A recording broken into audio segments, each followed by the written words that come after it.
नेपाल में डॉक्टर देवेंद्र विश्वकर्मा को अंतर्राष्ट्रीय सम्मान शिक्षा और शोध सम्मान 2026 से किया गया सम्मानित। नेपाल में आयोजित अंतर्राष्ट्रीय संगोष्ठी जिसका विषय भारत और नेपाल संबंध विषय पर आयोजित किया गया, जिसमें ऑनलाइन एवं ऑफलाइन 16 देश के प्रोफेसर एवं शोध छात्र के साथ साथ सामाजिक कार्यकर्ता आदि ने भाग लिया। संगोष्ठी की अध्यक्षता प्रोफेसर श्री राम प्रसाद उपाध्याय, विभागाध्यक्ष सलाहकार नेपाल सरकार सामाजिक परिषद त्रिभुवन विश्वविद्यालय नेपाल, मुख्य अतिथि भरत प्रसाद शाह, पूर्व वित्त मंत्री एवं नेता मधेश प्रांत नेपाल, विशेष अतिथि दिल्ली राम शर्मा, विभागाध्यक्ष हिंदी त्रिभुवन विश्वविद्यालय नेपाल, मुख्य वक्ता के रूप में डॉक्टर देवेंद्र विश्वकर्मा रहे। रिपब्लिक रिपोर्ट चैनल के लिए जबलपुर से जुबेर शेख की रिपोर्ट।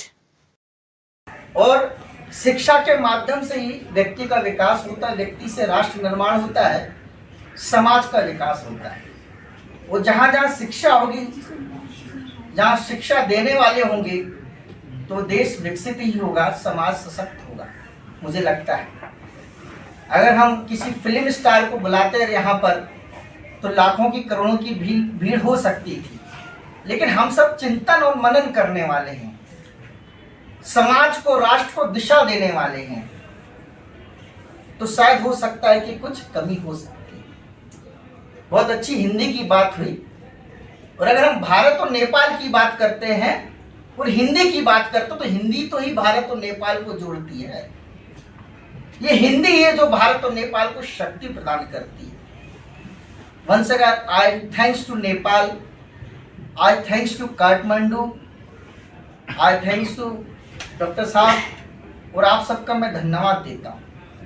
हम इसलिए धन्यवाद देते हैं कि हमारे पास युवा साथी भी हैं, हमारे पास वरिष्ठ प्रोफेसर भी हैं, जिनके मार्गदर्शन में, जिनके काम को हमको आगे बढ़ाना है।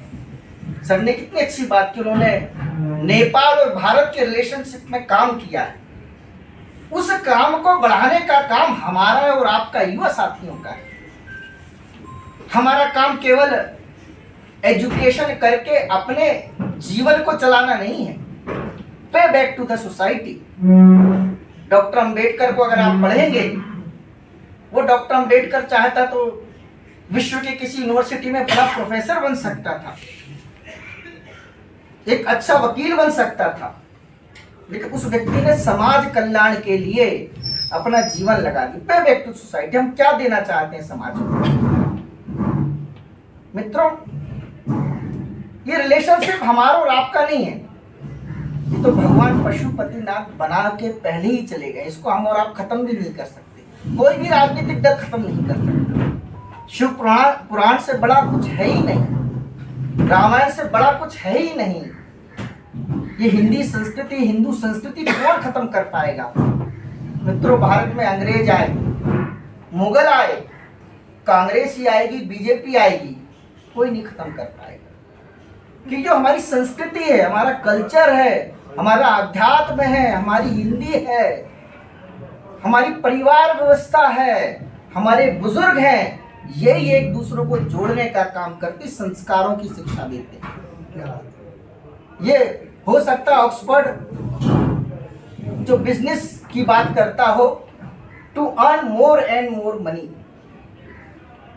ये जो विदेशी यूरोप की कल्चर है, यूरोप की यूनिवर्सिटी है, हर चीज को इकोनॉमिक्स में तोलते हैं। अगर हमारे बुजुर्ग बूढ़े हो गए तो इनको आप जाकर इनकी व्यवस्था कर दीजिए, क्योंकि इनके कारण उनको आर्थिक नुकसान होता है। लेकिन भारतीय संस्कृति, भारतीय कल्चर, नेपाल का कल्चर ये नहीं बोलते। हमारे पिता माता को ईश्वर का स्थान दिया गया है, ये भारतीय संस्कृति है, ये नेपाल की संस्कृति है, ये किसी एजुकेशन में आपको नहीं बताया।